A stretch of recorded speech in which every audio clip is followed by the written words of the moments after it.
जब हम coal production बढ़ाते हैं तो पावर जनरेशन बढ़ने के साथ ही स्टील, एल्यूमिनियम, फर्टिलाइजर, सीमेंट जैसे तमाम दूसरे सेक्टर्स में प्रोडक्शन और प्रोसेसिंग पर भी सकारात्मक पॉजिटिव इंपैक्ट होता है। सौभाग्य से हमारे यहां कोल, आयरन, बॉक्साइट ऐसे कई मिनरल्स के रिजर्व्स एक दूसरे के बहुत नजदीक होते हैं, बहुत आसपास ही होते हैं। एक प्रकार से परमात्मा ने जैसे क्लस्टर बना करके रखा हुआ है हमारे लिए।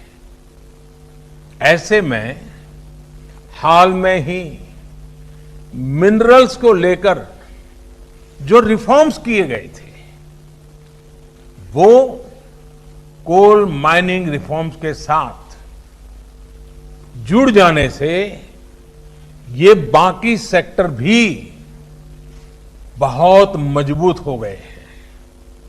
साथियों, कॉमर्शियल कोल माइनिंग के लिए आज जो ऑक्शन की शुरुआत हो रही है वो हर स्टेक होल्डर्स के लिए विन विन सिचुएशन है। इंडस्ट्रीज को, आपको, अपने बिजनेस, अपने इन्वेस्टमेंट के लिए हम नए रिसोर्सेज मिलेंगे, नया मार्केट मिलेगा। इसके साथ ही राज्य सरकारों को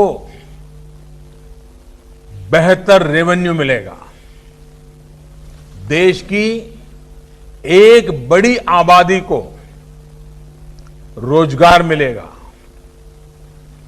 एक प्रकार से गरीबों की सेवा का काम कोयले से भी हो सकता है, इसका विश्वास पैदा होगा। यानी हर सेक्टर पर एक पॉजिटिव असर देखने को मिलेगा। और मैं जो फील कर रहा हूं, इसके कारण हमारे देश के गरीब इलाकों के और गरीब लोगों के सबसे ज्यादा आशीर्वाद हम सबको मिलने वाले हैं। साथियों, कोल रिफॉर्म्स करते समय इस बात का भी ध्यान रखा गया है कि एनवायरनमेंट की रक्षा का भारत का कमिटमेंट कहीं से भी कमजोर न पड़े।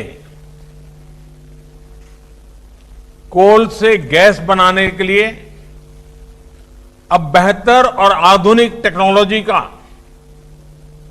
हम प्रयोग करना चाहेंगे और टेक्नोलॉजी आ पाएगी। कोल गैसिफिकेशन जैसे कदमों से एनवायरनमेंट की भी रक्षा होगी। कोयले से बनने वाली गैस का उपयोग ट्रांसपोर्ट और कुकिंग के लिए हो पाएगा। यूरिया और स्टील मैन्युफैक्चरिंग से जुड़े उद्योगों को प्रमोट करेगा। हमने लक्ष्य रखा है कि साल 2030 तक, 2030 तक, यानी कि इस दशक में करीब 100 मिलियन टन कोल को गैसिफाई किया जाए। मुझे बताया गया है कि इसके लिए 4 प्रोजेक्ट्स की पहचान हो चुकी है और इन पर करीब करीब 20,000 करोड़ रुपए इन्वेस्ट किए जाएंगे।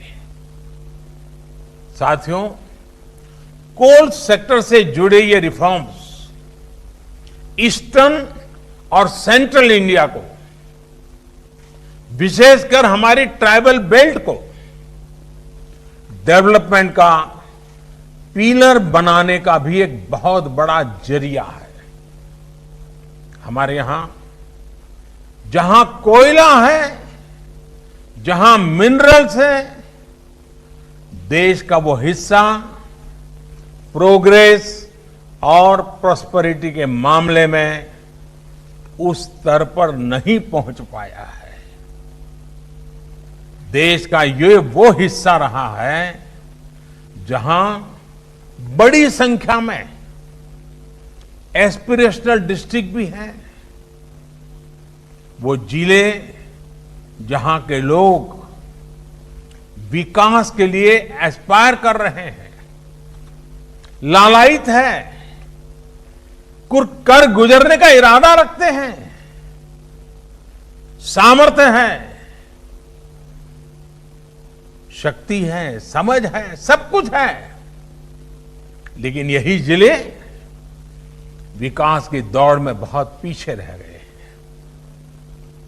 आप कल्पना कर सकते हैं, देश में 16 एस्पिरेशनल डिस्ट्रिक्ट्स ऐसे हैं जहां कोयले के बड़े बड़े भंडार है, लेकिन इनका लाभ वहां के लोगों को उतना नहीं हुआ जितना होना चाहिए था। वहां के गरीबों का जितना भला होना चाहिए था वो नहीं हुआ। यहां से बड़ी संख्या में हमारे साथी दूर दूर अपने बूढ़े मां बाप को छोड़ करके, अपने खेत खलिहान को छोड़ करके, अपने यार दोस्तों को छोड़ करके बड़े शहरों में रोजगार के लिए, एम्प्लॉयमेंट के लिए माइग्रेशन करते हैं।